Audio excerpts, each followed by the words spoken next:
नमस्कार मित्रांनो, आजच्या व्हिडिओमध्ये आपण बघणार आहोत की किराणा दुकानामध्ये आपल्याला असे कोणते प्रोडक्ट आहेत जे असलेच पाहिजे. अशा प्रोडक्टची एक मी लिस्ट बनवली आहे. असे 10 प्रोडक्ट मी तुम्हाला सांगणार आहेत की आपण नवीन दुकान सुरू करत असू तर आपल्याकडे हे प्रोडक्ट असलेच पाहिजे.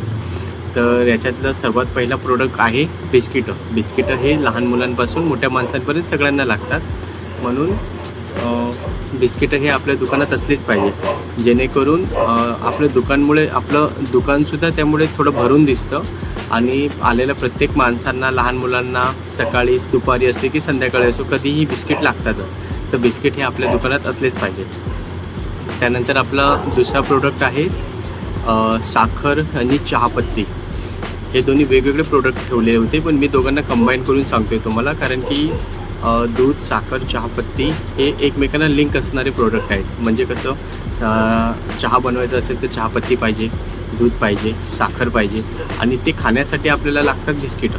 तर हे किराणा दुकानामध्ये जे सगळं सामान असतं ना, ते एकमेकांसोबत लिंक असतं की हे घेतलं तर आपल्याला हे घ्यावंच लागतं. तर त्यामध्ये आता दुसऱ्या नंबरचा प्रोडक्ट आहे आपलं साखर आहे, चहापत्ती आहे, दूध आहे. तर तिसऱ्या नंबरचा प्रोडक्ट आहे ऑइल. ऑइल कोणतं? Cooking oil. कुकिंग ऑइलसुद्धा आपल्याला खूप जरुरी आहे आपल्या दुकानात ठेवणं. आता कुकिंग ऑइलमध्ये तेलाच्या थैल्यासुद्धा येतात, त्यानंतर तेलाचे बॉटल्स येतात आणि खुल्लं तेलसुद्धा असतं. मी खुल्लं विकतो, काही जण विकत नाहीत. खुल्लं तेल थोडं परवडतं आपल्याला, चांगली मार्जिनसुद्धा मिळते, म्हणून आम्ही खुल्लं तेल विकतो. कारण की समजा जर आपल्याकडे घरात सगळं आहे जेवण बनवण्यासाठी, पण तेलच नसेल तर आपण जेवण बनवू शकत नाही. म्हणून तेल हा एक प्रोडक्ट आपल्या दुकानात असलाच पाहिजे. कारण पुढचा प्रोडक्ट आहे आपला साबण. साबण म्हणजे आंघोळीचं साबण, कपड्याचं साबण आणि भांड्याचं साबण. या 3 प्रकारचे साबण मिळतात आणि हे साबण वेगवेगळ्या ब्रँडचे असतात. तर प्रत्येक ब्रँडचे 12 पीस असे आपण आपल्या दुकानात घेऊन तरी ठेवले पाहिजे. स्टार्टिंगला नवीन दुकान सुरू करताना असं भरभरून पूर्ण बॉक्स असे साबणाचे घेतले पाहिजे असे काही जरुरी नाही आहे. तुम्ही प्रत्येक ब्रँडचे 12 पीस घेतले, म्हणजे आंघोळीचे जितके पण ब्रँड असतील त्याचे तुम्ही 12 पीस घ्या. त्यानंतर कपड्याचे जे ब्रँड असतील त्याचे 12 पीस घ्या. भांड्यांचे जे ब्रँड असतील त्याचे 12 पीस घ्या. म्हणजे असे जवळपास 12 पीससुद्धा खूप इनफ आहेत आणि त्याच्यामुळे दुकानसुद्धा भरून दिसतं आणि त्याच्यामुळे तुमच्याकडे ग्राहकसुद्धा खूप येतात, कारण की हे रोजचे लागणारे नेसेसरी प्रोडक्ट आहेत. आणि त्याच्यानंतर आता पुढचा प्रोडक्ट आहे शॅम्पू. आता खरं बघायला गेलं तर शॅम्पू हे ₹1 पासून 1000 रुपयापर्यंत मिळतात. मार्जिन खूप, खरं तर शॅम्पूमध्ये मार्जिन खूप कमी आहे, पण तो प्रोडक्ट असल्यामुळे लोक आपल्या दुकानात दिवसभर येत राहतात. सकाळी येतात, दुपारी येतात, संध्याकाळी येतात.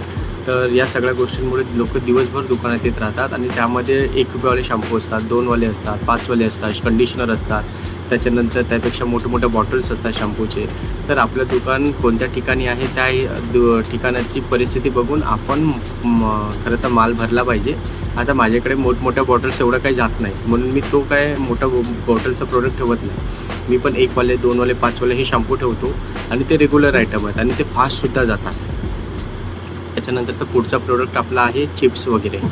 आता चिप्स ही खूप इम्पॉर्टंट गोष्ट आहे दुकानासाठी. खरं तर याच्यात मार्जिन बिलकुल नाही आहे. तुम्ही चिप्स ठेवा किंवा नका ठेवू, मार्जिन खूप कमी आहे. लोकल ब्रँडचे जर चिप्स तुम्ही ठेवले तर त्याच्यात मार्जिन आहे.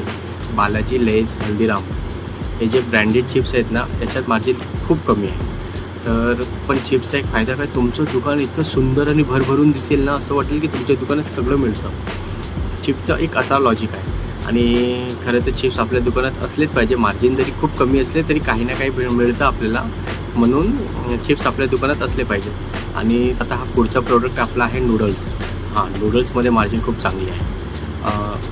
नूडल्सचं एक लॉजिक कसं आहे, आता नूडल्समध्ये मार्जिन जरी खूप चांगली असेल तरी नूडल्स काय आपण रोज खात नाही. आपल्याला बहुतेक वेळा नूडल्स खायचं असेल तर आपण बाहेरूनच मागवून खातो. घरी खूप कमी वेळा बनवतो, कारण की घरी त्या प्रकारची चव, टेस्ट आपल्याला करता येत नाही.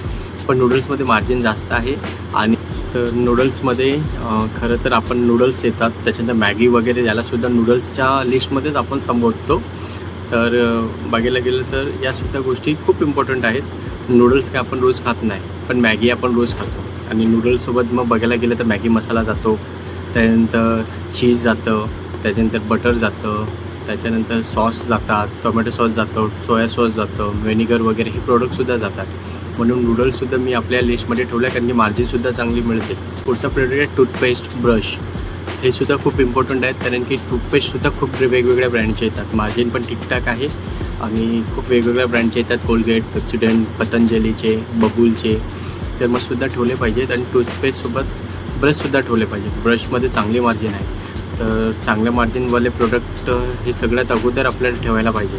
आता ब्रशचं कसं आहे, लोकल घेतले तरी मार्जिन आहे आणि ब्रँडेड घेतले तरी पण मार्जिन आहे. हे ब्रश वगैरे, टूथपेस्ट हे प्रोडक्टसुद्धा आपल्या दुकानात ठेवले पाहिजेत. आणि त्याच्यानंतरचं अजून एक पुढचं प्रोडक्ट मी तुम्हाला सांगणार, तो आहे सुद्धा ठेवले पाहिजे. खारी, टोस्ट, बटर या सगळ्या गोष्टींमध्ये सुद्धा मार्जिन आहे चांगली. तर मला वाटतं ते सुद्धा आपण आपल्या दुकानात ठेवलं पाहिजे, जेणेकरून कोणी आपल्या दुकानात कोणत्याही गोष्टीसाठी येऊ द्या. आता आपण दूध ठेवतो, साखर ठेवतो, बिस्किटे ठेवतो, तर या गोष्टी ठेवल्या, खारी, टोस्ट, बटर, तर येणारा ग्राहक हा आपल्याकडून वापस जाणारच नाही. तर यासुद्धा गोष्टी तुम्ही ठेवा. आणि आजच्या व्हिडिओमध्ये फक्त एवढंच. तुम्हाला टॉप 10 मी प्रोडक्ट सांगितलेले आहेत. तुम्ही नवीन दुकान सुरू करत असताना हे प्रोडक्ट नक्की ठेवा आणि संयम ठेवा. आपलं दुकान आज ना उद्या व्यवस्थित चालणार, चांगलं चालणार आणि तुम्हाला या दुकानामुळे जॉबचीसुद्धा गरज लागत नाही, जॉबचीसुद्धा गरज लागणार नाही, याची मी गॅरंटी देतो. तर आपण पुन्हा भेटू नवीन व्हिडिओमध्ये. नमस्कार.